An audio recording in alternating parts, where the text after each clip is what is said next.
Bismillahirrahmanirrahim. Assalamualaikum warahmatullahi wabarakatuh. Alhamdulillah wassalatu wassalamu ala rasulillah wa la hawla wa la quwata illa billah. Rabbi israh li sadri wa yassir li amri wahlul 'uqdatam min lisani yafqahu qawli. Allahumma 'allimna ma yanfa'una wa anfa'na bima 'allamtana warzuqna 'ilman nafi'a amin ya rabbal alamin. Hadratul Mukarramin, para hadirin jamaah salat zuhur yang semoga selalu dalam kondisi yang terbaik. Semoga Allah Subhanahu wa taala sehatkan badan kita, berkahi seluruh langkah kita, kemudian kita semuanya diberikan keistiqomahan untuk selalu meniti di dalam jalan kebaikan. Alhamdulillah, puji syukur kehadirat Allah atas segala kenikmatan yang telah Allah berikan kepada kita, sehingga pada kesempatan kali ini kita bisa kembali berjumpa, kembali bermajlis di dalam majlis ilmu yang semoga Allah Subhanahu wa taala memberikan kepada kita keberkahannya dan memberikan kepada kita ilmu-ilmu yang bermanfaat baik untuk dunia ataupun akhirat kita. Tak lupa salat serta salam mari kita sajikan ke junjungan kita Nabi Agung Muhammad SAW dengan penuh harap semoga kita semuanya termasuk umat yang akan mendapatkan syafaatnya di yaumul qiyamah nanti. Amin ya rabbal alamin. Baik jamaah yang dirahmati Allah, kita akan melanjutkan kajian kita mengenai masalah akad. Insyaallah pada kesempatan kali ini kita akan membahas antara akad dengan janji. Bedanya apa akad dengan janji? Karena memang ini sama-sama suatu komitmen, tapi janji dan akad itu dua tingkatan level yang berbeda sebenarnya. Ada orang berjanji untuk menikahi, ada orang yang berakad untuk menikah. Tentu ini dua level yang berbeda. Ada orang yang kemudian berjanji untuk membeli.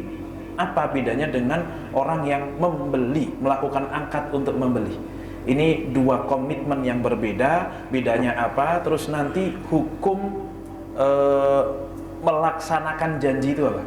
Kalau sudah terlanjur janji, habis itu tidak bisa melaksanakan, baik karena udzur atau karena tidak ada udzur, itu boleh atau tidak kita tidak menepati janji yang kita lakukan itu. Nah, itu nanti akan kita bahas insyaallah.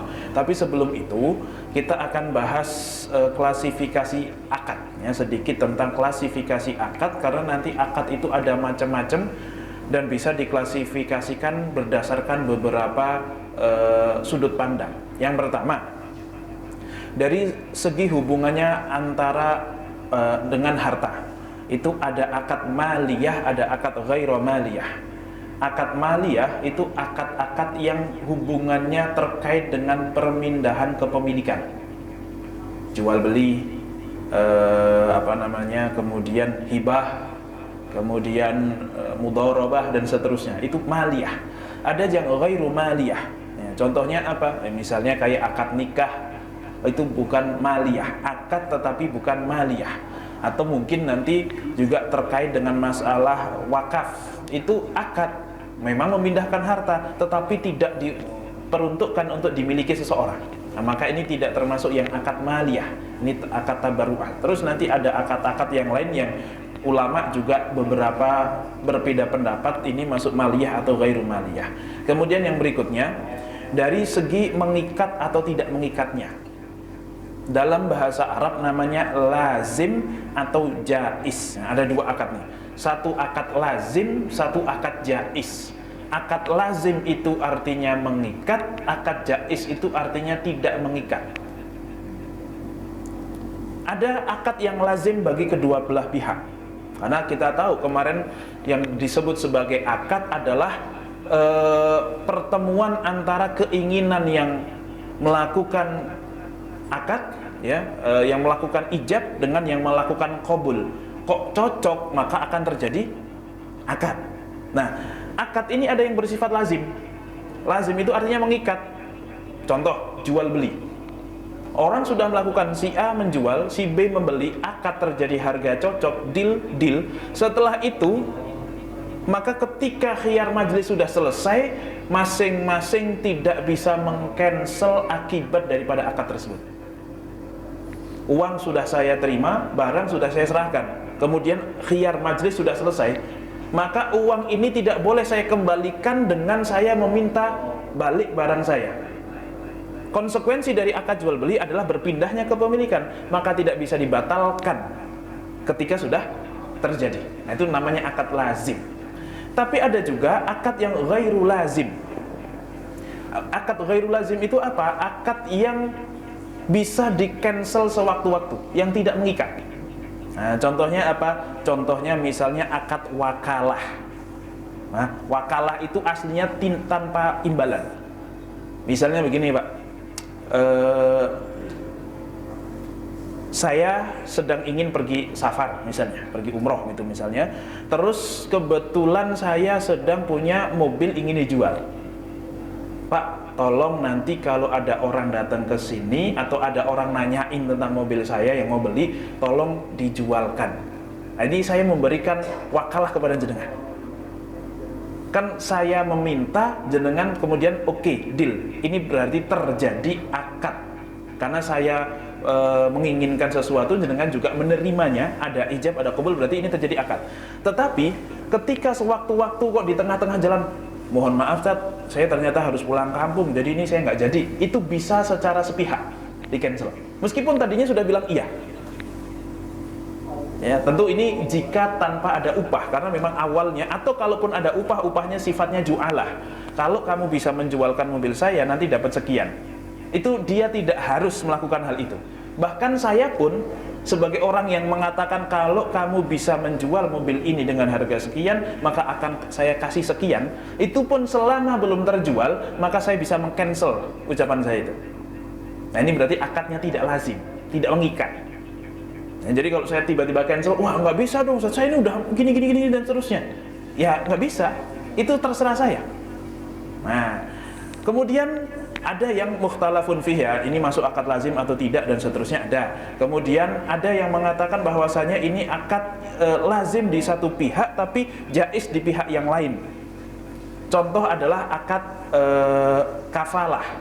Akad kafalah atau akad rohon. Akad rohon itu akad gadai. Akad gadai itu lazim di satu pihak tetapi jaiz di pihak yang lain. Akad gadai itu kan sebenarnya dia adalah akad pelengkap daripada hutang piutang. Ada si A utang sama si B 10 juta. Si B meminta si A untuk memberikan gadai. Maka ketika disepakati oke, akan saya berikan gadai, itu si B kemudian wajib terikat untuk memberikan gadai kepada si A sampai selesai hutangnya. Tapi si A sebagai penerima gadai itu boleh untuk sewaktu-waktu, nggak usah lah, gadainya saya balikin aja. Kenapa? Ngerepotin di rumah saya, memenuhin misalnya. Itu bisa di-cancel sewaktu-waktu oleh sepihak saja. Tapi untuk pihak lain itu nggak boleh. Untuk pihak yang memberikan gadai itu nggak boleh kok kemudian, waduh ternyata saya butuh barang itu, mana saya ambil lagi, tidak jadi saya akad gadainya. Saya cuma mau akad utang piutangnya saja. Nah, itu nggak bisa. Nggak bisa oleh sepihak, tapi bisa oleh pihak lain. Nah, ini namanya akad pembagian akad dari sisi lazim tidak lazimnya, ya, atau lazim dan jaiznya. Itu ada lazim, ada yang jaiz, ada yang lazim sebagian, ada yang jaiz sebagian. Nah, sama halnya dengan ada juga akad yang awalnya jaiz kemudian menjadi lazim jika sudah terjadi sesuatu. Yaitu contohnya akad hibah. Kalau akad jual beli, Pak, saya dengan si A dengan si B melakukan jual beli, deal harga, saya beli mobil Bapak dengan harga sekian. Oke, ini uangnya. Mobilnya kapan? Mobilnya besok ya, saya bawa. Meskipun barangnya belum ada, tetapi mobil itu sudah menjadi milik pembeli. Meskipun belum di tangan pembeli. Itu kalau jual beli. Tapi kalau hibah, Pak, saya punya mobil, mobil itu buat Bapak, saya hibahkan, diterima ya. Oke, deal, diterima. Akad hibah, Pak. Ini awalnya adalah akad yang jaiz. Artinya sewaktu-waktu dia ingin meng-cancel serah terima itu bisa. Ternyata besok, Pak, mohon maaf, ternyata mobil saya masih dipakai sama adik saya, atau mungkin adik saya membutuhkan mobil itu, jadi saya nggak jadi kasihkan ke Bapak. Misalnya seperti itu, maka itu si pihak yang memberikan, yang menghibahkan itu berhak untuk meng-cancel secara sepihak, karena dia akad jaiz awalnya. Kecuali sudah diserah terimakan. Begitu nih Pak mobilnya, sudah diserah terimakan, sudah dibawa pulang, maka semenjak saat itu akadnya menjadi lazim, tidak boleh di cancel oleh siapapun, oleh pihak manapun. Kalaupun dia mau mengembalikannya atas nama hibah yang baru. Nah, sebagai orang yang memberi sudah tidak bisa meng-cancel lagi, meskipun itu awalnya adalah pemberian dari kita tanpa ada kompensasi apapun yang kita terima. Nah, semoga bisa difahami ya. Ini lazim jaiz awalnya, tapi berubah menjadi lazim. Kemudian yang ketiga, pembagian akad dari segi syarat penyerahan barang. Dari segi syarat penyerahan barang, nah itu ada dua. Satu, tidak disyaratkan adanya penyerahan barang. Yang kedua, disyaratkan adanya penyerahan barang. Contoh yang tidak disyaratkan adanya penyerahan barang apa? Yaitu jual beli. Jual beli, orang jual beli tanpa ada serah terima barang, itu akadnya sudah selesai, akadnya sudah mengikat, dan terjadi perpindahan kepemilikan daripada akad itu. Artinya tidak perlu ada. Tetapi kalau untuk hibah, untuk apalagi qard, itu diwajibkan ada serah terima barang dulu, atau bahkan jual beli barang yang sifatnya ribawi, jual beli uang dengan uang, itu harus serah terima barang. Kalau tidak, maka akadnya dianggap tidak sah, tidak selesai. Harus ada barangnya, harus dihadirkan. Atau mungkin utang piutang, saya memberikan pinjaman kepada si A, ya, maka si A baru boleh memanfaatkan uang saya ketika dia sudah menerima barangnya. Sebelum itu, maka akad utang piutang belum selesai, belum terjadi. Sebagaimana hibah tadi, hibah awalnya jaiz sampai diterima, maka itu menjadi lazim. Oke. Kemudian dari segi keabsahannya menurut syariat ada dua. Satu, sah. Dua, fasid atau batil. Sah dan batal, sah dan tidak sah. Yang sah, ya kita tahu itu hukumnya halal seperti jual beli. Yang tidak sah itu bisa terjadi karena dua hal. Satu, terjadi karena rukunnya tidak terpenuhi, tidak ada barang yang diperjualbelikan, atau akadnya tidak sesuai. Satu pihak pengennya harganya sekian, pihak lain pengennya harganya berbeda, kemudian pihak lain itu memaksa untuk udah harganya sekian saja, itu tidak terjadi.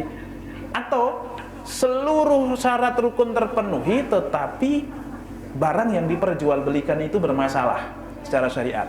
Jual beli minuman keras, jual beli khamr, jual beli apa lagi Pak?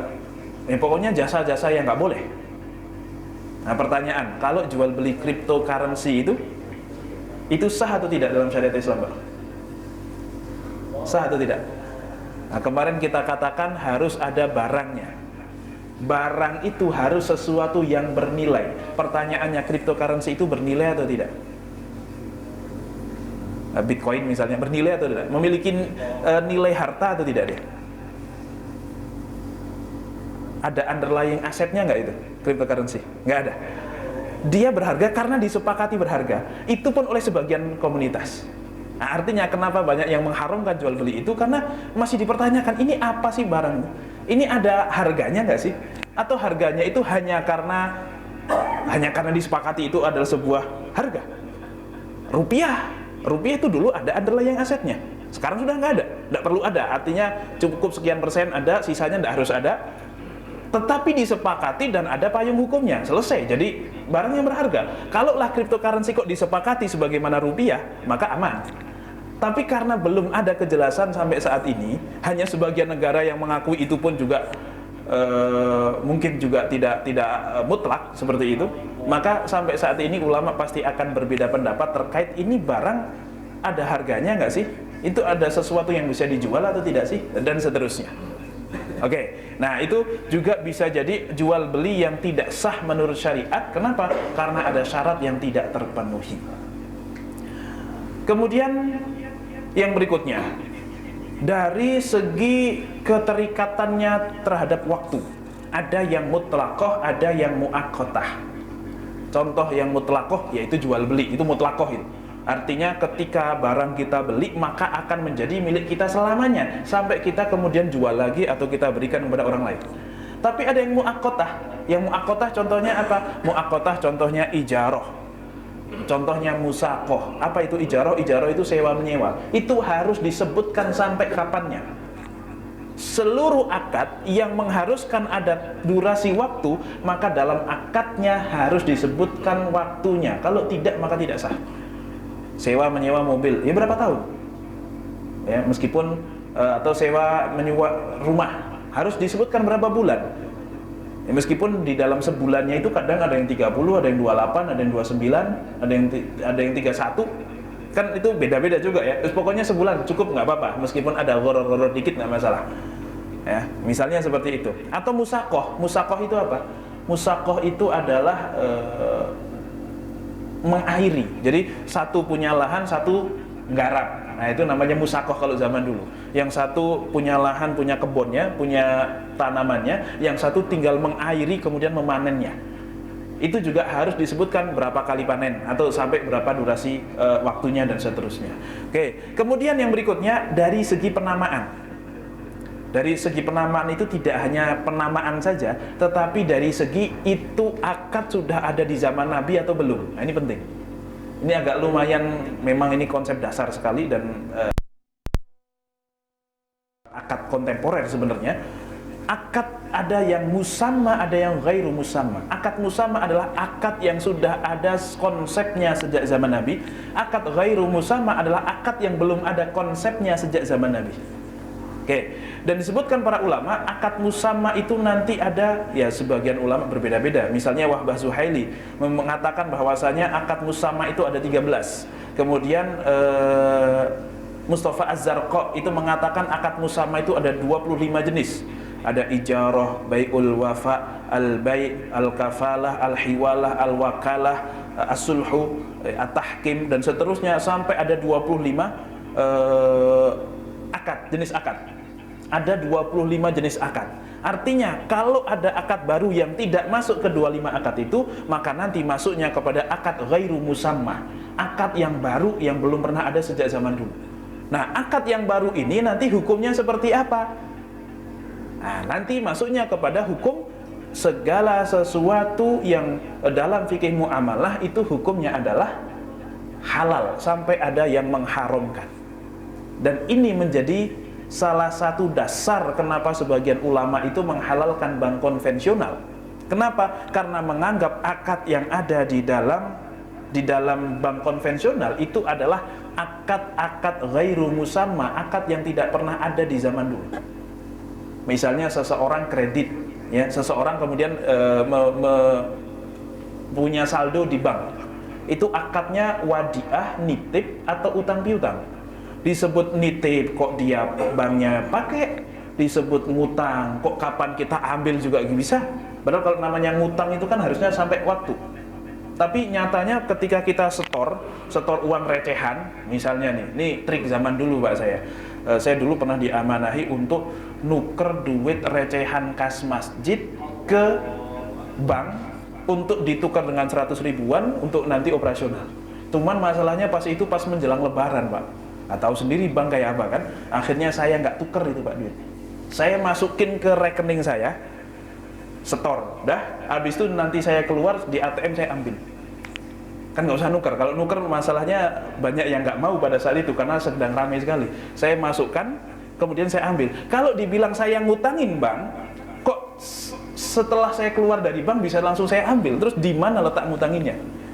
Nah, maka ini akad yang disebut ngutangin bukan, wadiah bukan. Terus apa? Yaitu akad ghairu musamma. Karena akad ghairu musamma, maka hukumnya tidak bisa disamakan dengan utang piutang, tidak bisa disamakan dengan wadiah. Ini menjadi dasar banyak ulama Mesir yang kemudian menghalalkan bank konvensional karena itu. Begitu pula nanti masalah bagaimana kredit di bank. Ini disebut sebagai tamwil. Kalau tampilnya pakai kirot tapi kok marginnya sudah ditentukan. Tapi kalau disebut sebagai hutang piutang, kok di situ ada usaha, harus ada syaratnya, usahanya apa segala macam gini dan seterusnya. Nah, ini makanya banyak ulama mengatakan itu di Mesir itu merupakan akad ghairu musamma, sehingga hukumnya adalah hukum akad yang baru yang tidak pernah ada di zaman dulu, kembali kepada hukum asal, yaitu boleh. Ada yang mengatakan demikian. Taib. Kemudian yang berikutnya, dari segi akibat akad ada 3 jenis. Satu, akad munajjaz. Akad munajjaz itu adalah akad yang efeknya itu bisa langsung terjadi. Jual beli secara biasa itu namanya akad munajjaz. Saya jual, saya beli, mana barangnya, ini barangnya, mana uangnya, sini uangnya. Saya sebagai penjual misalnya dapat uangnya bisa langsung saya pakai. Si pembeli punya barang, kemudian dia bisa pakai barangnya langsung. Itu munajjaz. Ada yang namanya akad mu'allaq. Kalau munajjaz selesai itu sah. Ada yang namanya akad mu'allaq. Akad mu'allaq itu apa? Akad yang kemudian digantungkan kepada satu kondisi. Misalnya, Pak, kalau tahun depan atau mungkin kalau akhir bulan kok anak saya tidak mau pakai mobil saya ini, maka mobil ini saya jual kepada sampean dengan harga sekian. Ini kan akad jual beli baru akan terjadi kalau anak saya bilang, oh saya nggak mau pakai, misalnya gitu. Itu akad mu'allaq namanya. Yang mana ini banyak ulama yang mengatakan hukumnya adalah tidak sah, tidak bisa atau belum bisa disebut sebagai akad. Artinya baru akan lazim dan mengikat ketika diakadkan ulang. Tetapi tidak bisa kalau hanya pakai, pokoknya nanti kalau hujan maka motor ini saya jual kepada kamu dengan harga sekian. Tapi kalau nggak hujan maka nggak jadi saya jual. Maka itu tidak sah itu, karena ada ketidakjelasan. Walaupun sebagian ulama mengatakan sah. Itu akad, namanya akad mu'allaq. Ada juga namanya akad mudhof. Akad mudhof itu apa? Akad yang ditangguhkan kepada durasi waktu yang sudah ditentukan.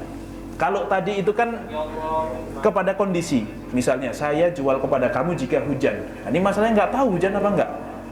Tapi kalau akad mudhof itu saya jual kepada kamu minggu depan. Oke, kalau minggu depan itu sudah jelas. Tinggal menunggu waktu saja. Itu pasti terjadi. Tinggal menunggu waktu. Nah, ini kebanyakan ulama mengatakan diperbolehkan kalau akad mudhof.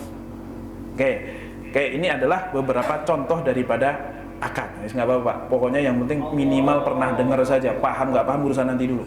Yang penting pernah dengar aja dulu. Ya, karena ini menjadi salah satu teori dasar daripada akad-akad muamalah, yang mana seringkali di sini itu kemudian para ulama terinspirasi untuk menghukumi akad-akad yang baru. Oh, ini akad musama atau tidak? Oh, di sini hukumnya lazim atau tidak? Bisa direkayasa atau tidak, dan seterusnya. Ini memang berangkatnya dari sini. Baik. Kemudian yang berikutnya kita akan bahas adalah tentang masalah wa'ad, yaitu janji. Janji itu nanti di dalam bahasa Arab artinya wa'dun, ada wa'idun. Wa'idun itu janji yang konotasinya negatif. Wa'id itu ancaman, kalau kamu begini maka nanti kamu akan masuk neraka. Itu wa'idun. Kalau wa'dun, kalau kamu berbuat baik maka akan masuk surga. Itu wa'dun namanya dalam bahasa Arab. Sama-sama janji. Allah berjanji kalau kepada orang yang melakukan kebaikan akan diberikan surga, namanya wa'dun. Allah berjanji kepada orang yang melakukan kezaliman akan dimasukkan neraka, namanya wa'idun. Nah, dan janji ini secara pengertiannya adalah keinginan. Nah, janji itu apa, Pak? Keinginan yang dikemukakan oleh seseorang untuk melakukan sesuatu, baik perbuatan maupun ucapan, dalam rangka memberi keuntungan bagi pihak lain. Nah, ini bedanya dengan akad nanti. Kalau akad itu kan adanya ijab bertemu dengan qabul. Tapi kalau janji itu hanya keinginan satu pihak untuk memberikan manfaat kepada orang lain. Yang diungkapkan, oh saya mau memberikan kamu ini. Nah, beda. Kalau saya berikan kamu ini dengan saya mau memberikan ini, itu dua hal yang berbeda. Kalau saya berikan, itu berarti sudah ada pernyataan. Akad itu adalah sebuah ikrar, pernyataan. Tapi kalau janji itu adalah keinginan melakukan. Nah, ini dua hal yang berbeda. Yang mana nanti janji ini, memenuhi janji ini, hukumnya ulama berbeda pendapat. Oke, sebelum masuk ke situ kita sebutkan dulu perbedaan antara janji dengan akad. Perbedaannya apa? Dalam akad, nah ini ada beberapa perbedaan yang disebutkan oleh para ulama. Satu, dalam akad telah menimbulkan hak dan kewajiban yang efektif, sedangkan dalam janji atau saling berjanji belum atau tidak tercapai tujuan utama dari akad. Misalnya, seseorang laki-laki berjanji untuk menikahi perempuan. saya janji saya akan nikahin kamu. Pertanyaannya, apakah kemudian sudah timbul hak dan kewajiban di situ? Apakah kemudian istri wajib dinafkahi oleh suaminya ini? Belum. Kenapa? Karena baru janji untuk menikahi. Sedangkan kalau terjadi akad, maka sejak saat itu berubahlah status daripada konsekuensi akad. Kalau memang terjadi akad suami istri, ya suami berarti wajib menafkahi istri, istri wajib taat kepada suami, dan terjadi halal antar keduanya. Kemudian setelah itu kalau ada cerai, talak, ya bisa jatuh, dan seterusnya. Itu akad, ya. Jadi kalau janji itu belum efektif, kalau akad sudah efektif. Nah, nanti ini di dalam praktek fikih muamalah, contohnya adalah murabahah lil amir bisyira, yaitu jual beli murabahah. Apa itu murabahah? Murabahah itu adalah jual beli yang mana penjual ngasih tahu harga pokoknya, pembeli mau beli beli barang tersebut dengan harga pokok plus ngasih tambahan. Nah, itu biasanya terjadi di bank. Ya, seseorang datang ke bank, "Bang, saya mau beli mobil." Tapi ternyata mobilnya kan belum dimiliki oleh bank, karena bank bukan showroom, Bang. Kalau di dalam akad konvensional kita pinjem bank, kemudian uangnya kita belikan mobil, terus kita nyicil ke bank. Tetapi kalau dalam akad syariah itu kita ngomong ke bank, saya mau beli mobil, bank yang beliin mobil, kemudian kita beli dari bank dengan cara nyicil. Tapi pertanyaannya, ketika kita awal sekali datang ke bank, "Bang, saya mau beli mobil, saya mau beli dari kamu." "Oke, kamu beli dari saya ya, nanti saya beliin, setelah saya beli, kamu beli juga ya." Nah, ini sudah terjadi akad atau belum? Sudah terjadi akad atau belum nih? Belum. Kenapa? Karena kalau terjadi akad maka haram.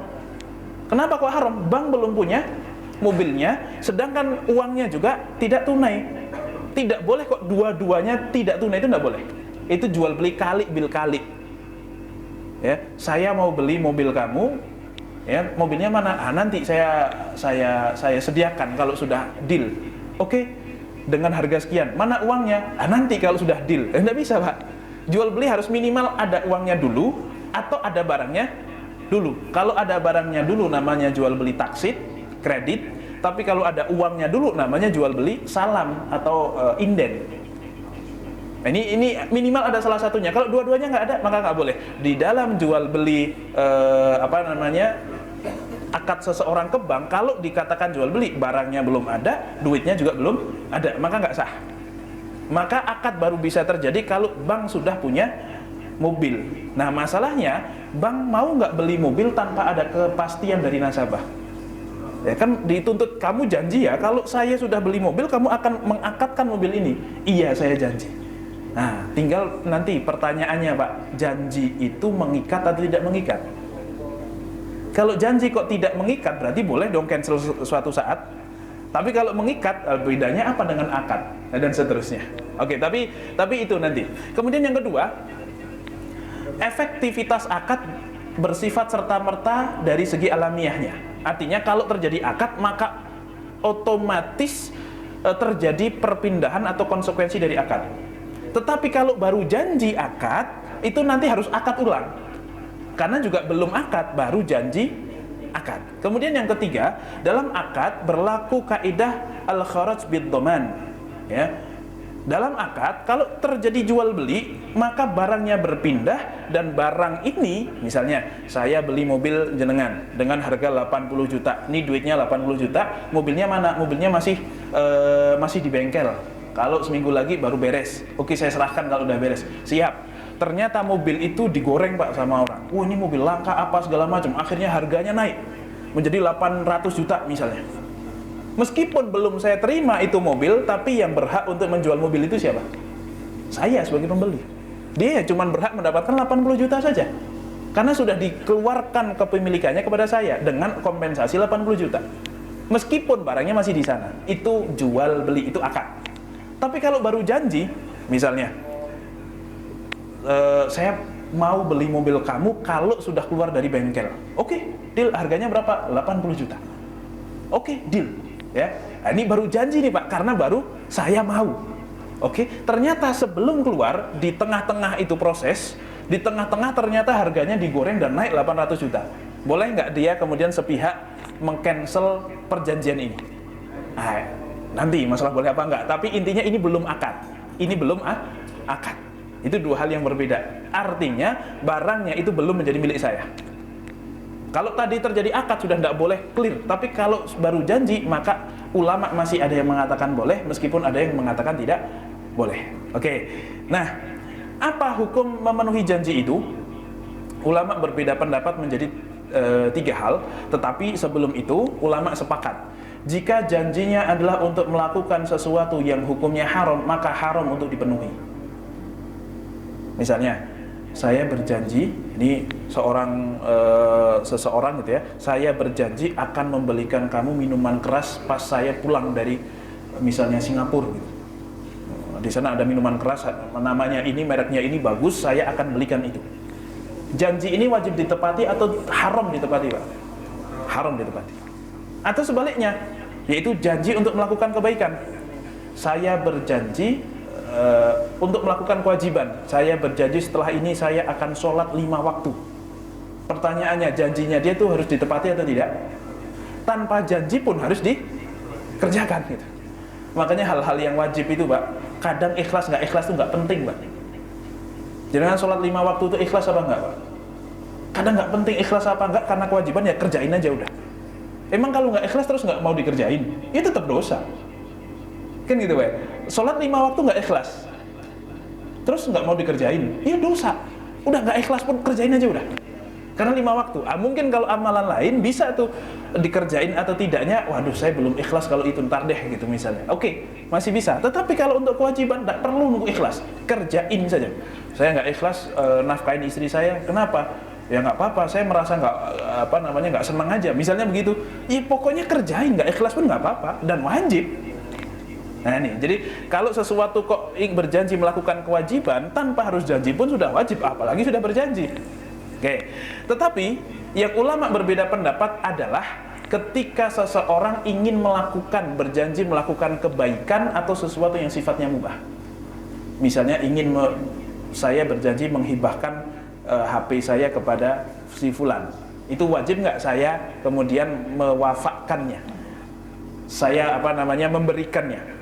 Apakah saya terikat harus memberikan, kemudian si pihak yang dijanjikan itu punya hak untuk menuntut, tolong Pak, dulu kamu udah janji, mana harus harus ditepati sini, karena janji itu adalah utang. Nah, misalnya seperti itu. Oke, maka ulama berbeda pendapat.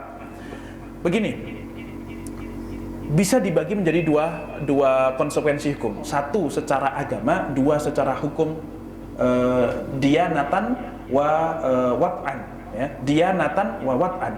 Jadi secara hukum agama ataupun secara hukum qodoan, secara hukum perdata. Secara agama bagaimana? Seseorang memenuhi janji itu hukumnya wajib atau tidak? Ada yang mengatakan hukumnya adalah wajib dan berdosa bagi seseorang yang sudah berjanji kok melanggarnya. Ini berdasarkan ya ayyuhalladzina amanu aufu bil uqud, wahai orang-orang yang beriman, penuhilah akad-akadmu. Walaupun di sini secara akad, secara tekstual mengatakan al-uqud. Uqud itu akad.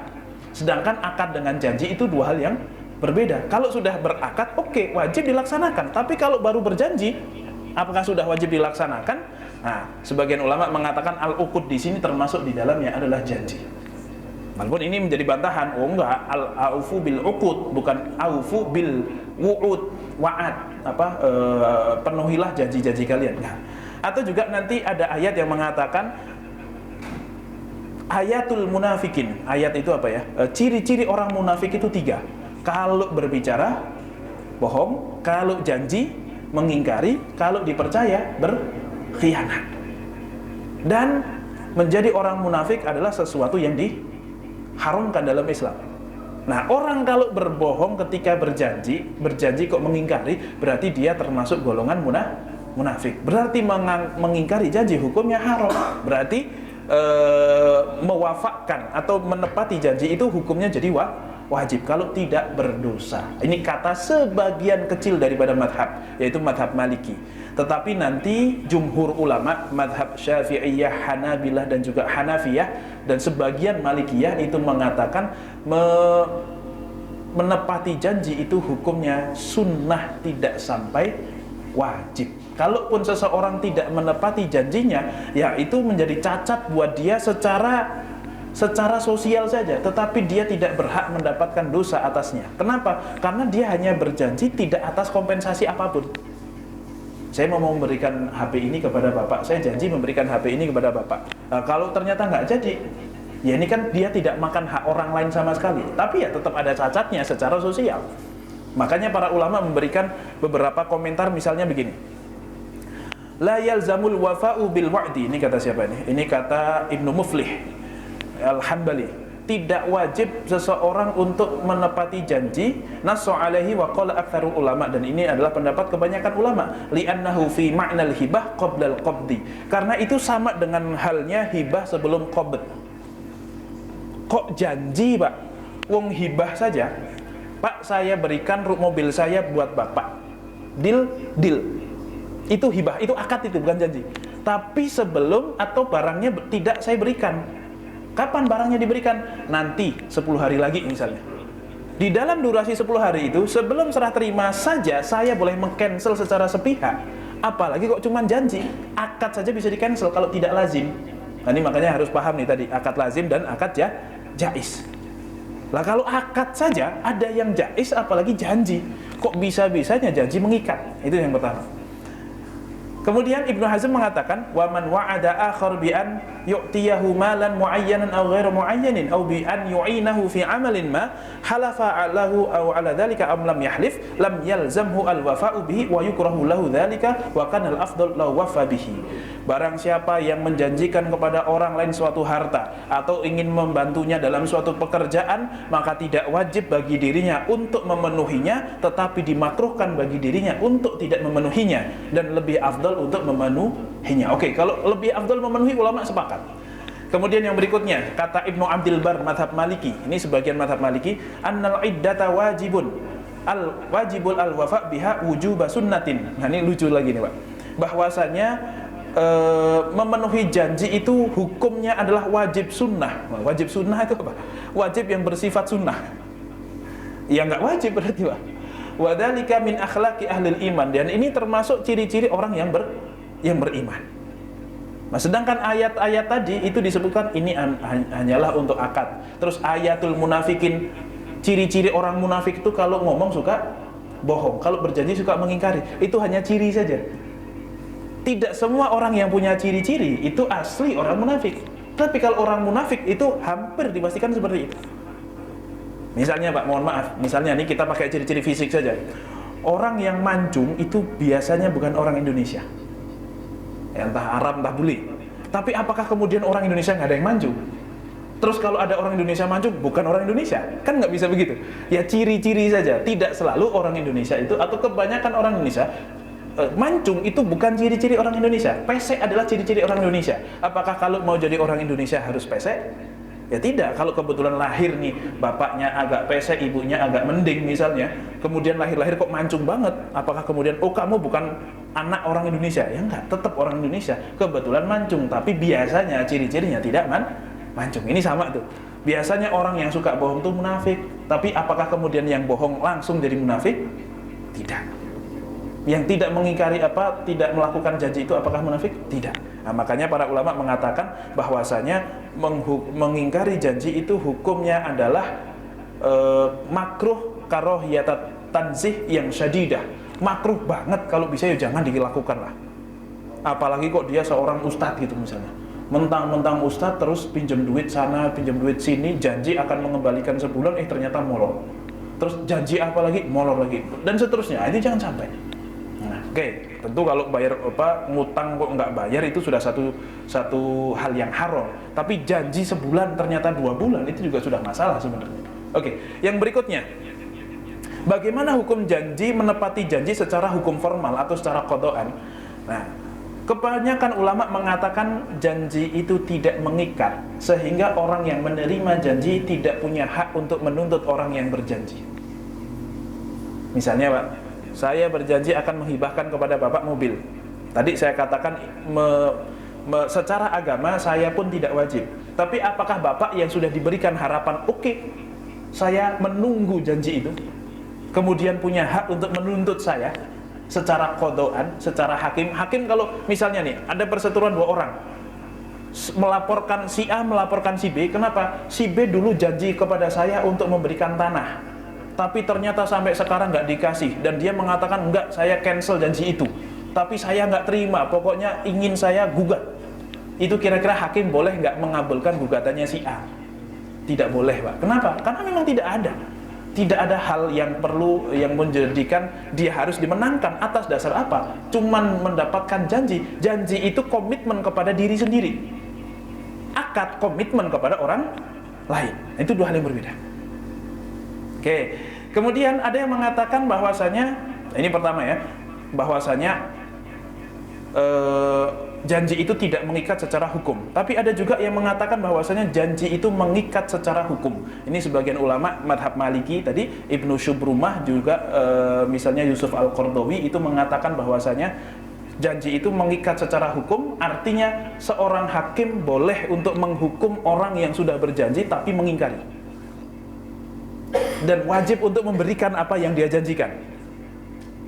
Nah, ini nanti di dalam fatwa DSN dipakai ini madhab ini, bahwasanya orang yang mau melakukan murabahah itu wajib untuk mewafakkan atau merealisasikan janjinya dia.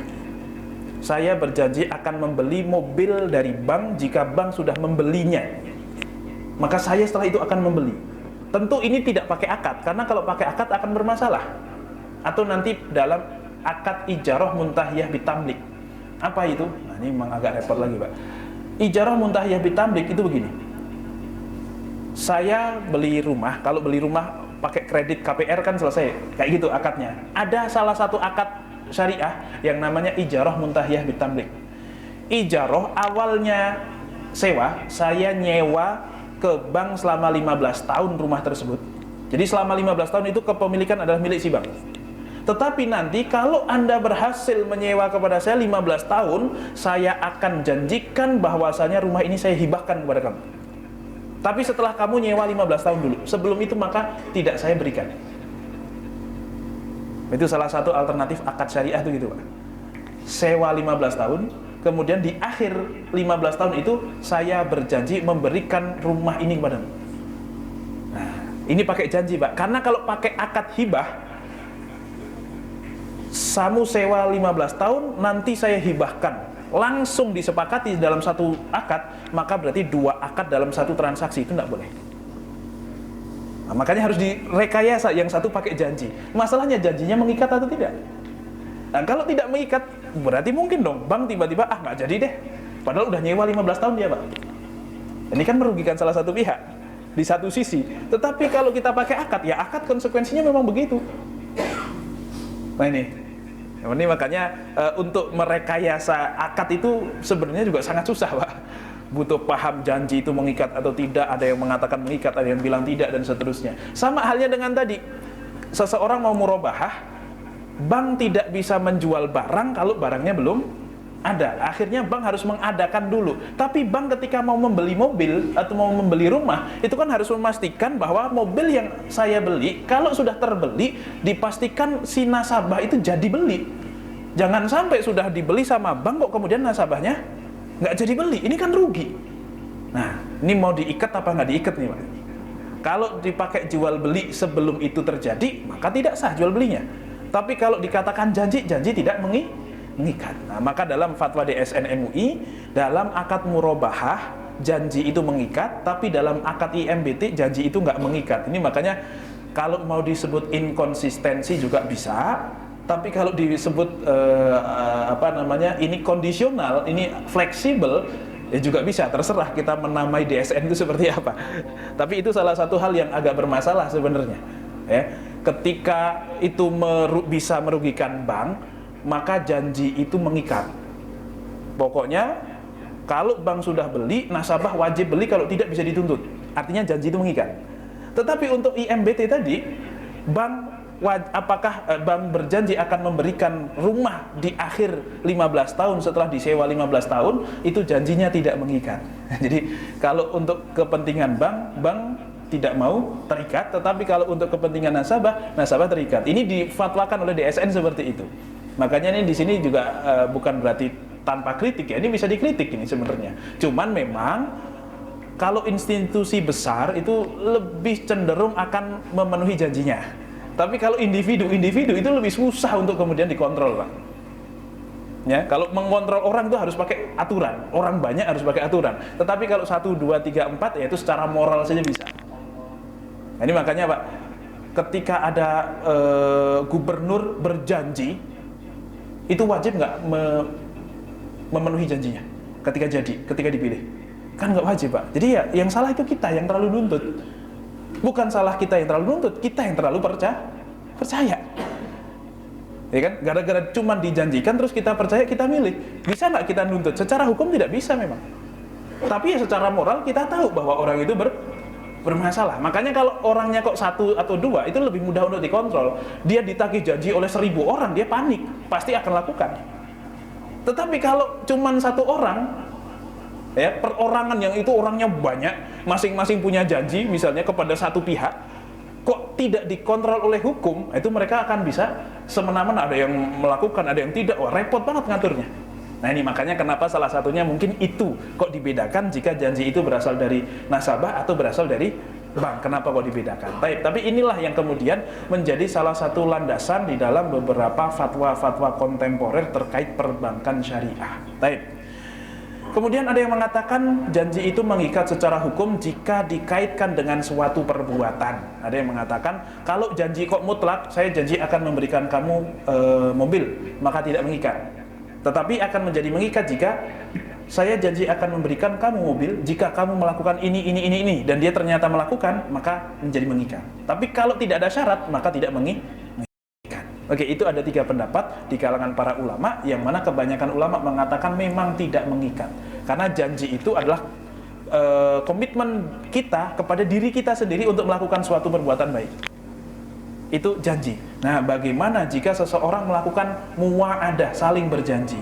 Artinya 2 orang tidak akad, tetapi si A berkomitmen, saya akan berkomitmen, saya berjanji akan membeli dari dia. Si dia juga berkomitmen, saya berjanji akan menjual kepada si dia. Ini mengikat atau tidak, Pak? Ini cara baru, cara alternatif untuk mengatakan, untuk menghindari akad, karena beberapa kondisi akad tidak bisa dilakukan, tetapi tetap harus ada ikatan, pakai cara muwa'adah. Masing-masing berjanji kepada diri sendiri untuk melakukan sesuatu yang disepakati. Ini ya agak-agak hilah ini sebenarnya. Ya, tetapi selama tidak sampai haram ya berarti boleh, gitu aja. Alternatif, karena memang di dalam masalah muamalah itu yassiru wala tu'assiru.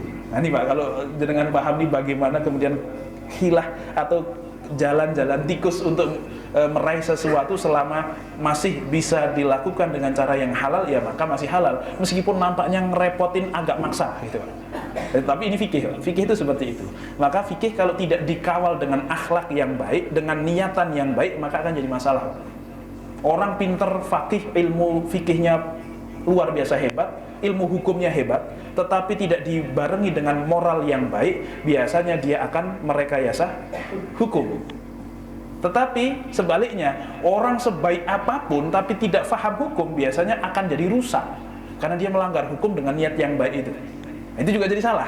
Makanya yang paling pantas adalah yang paling pas, secara hukum dia paham ilmunya, secara moral dia orang yang baik. Itu insya Allah akan menjalankan hukum dengan sangat proporsional. Dia dengan niat baiknya menjalankan hukum dengan proporsional. Nah, itu tuh yang paling benar, itu seperti itu. Baik, mungkin cukup itu materi kita pada kesempatan hari ini. Semoga bisa difahami, ya paling tidak menjadikan kita lebih pernah dengar gitu ya tentang masalah muamalah yang agak dalam ini. Ya, ini mendasar sekali tapi dalam memang. Ini menjadi satu hal yang tidak praktis, ini sangat teoritis ya, karena ini bukan di permukaan, bukan kemudian di ujung-ujung dari akad yang kita lakukan, tetapi ini tentang teori dasar. Semoga bisa difahami dan bermanfaat untuk kita semuanya. Baik, Allahumma a'lam bishawab. Sebelum kita akhiri, mungkin jika ada 1-2 pertanyaan yang ingin disampaikan, monggo. Kalau tidak kita tutup. Ada Pak? Mungkin? Cukup ya? Kita cukupkan kajian kita pada siang hari ini. Semoga kita semuanya diberikan kesehatan, kita semuanya diberikan keistiqomahan, kita semuanya diberikan harta yang halal, harta yang berkah, harta yang bermanfaat untuk kita dan anak cucu kita, baik di dunia ataupun di akhirat. Amin ya rabbal alamin. Billahi taufiq wal hidayah. Assalamualaikum warahmatullahi wabarakatuh.